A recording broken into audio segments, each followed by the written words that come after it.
রবিবার আগরতলার গীতাঞ্জলি রেস্ট হাউসে রেঞ্জার অ্যাসোসিয়েশনের চতুর্থ বার্ষিক সম্মেলনের আয়োজন করা হয়।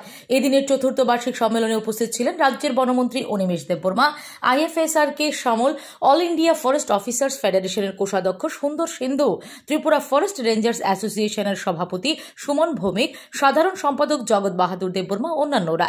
এদিনের সম্মেলনে মূল বিষয়বস্তু নিয়ে সংবাদ মাধ্যমকে বনমন্ত্রী অনিমেষ দেববর্মা জানান, রাজ্যের বনকে রক্ষা করতে রেঞ্জার অ্যাসোসিয়েশনের যে দায়িত্ব সেই দায়িত্ব প্রসঙ্গে অবগত করা এবং মন্ত্রী হিসেবে বন রক্ষার্থে যে চিন্তাধারা বা দৃষ্টিভঙ্গি রয়েছে সেগুলি তাদের সামনে উত্থাপিত করা ও রাজ্যের বনজ সম্পদকে রক্ষার্থে এরা যেন আরো উদ্যোগী ও উৎসাহিত হয়, সেই বিষয়ে আজকের এই সম্মেলন।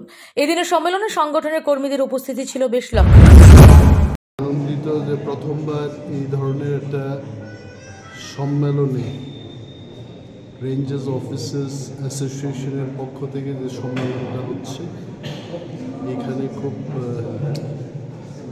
চেষ্টা করে আসতে পারলাম। আজকে প্রথমবার ফ্র্যাকচার হওয়ার পর আজকেই বেরিয়ে এলাম এবং এই অ্যাসোসিয়েশনের কয়েকটি কথা বলবো আজকে, যে বন রক্ষা করা এবং আমাদের যে দায়িত্ব, রেঞ্জ অফিসার যে দায়িত্ব, সেই দায়িত্ব যেন ওনারা ভালোভাবে পালন করতে পারেন।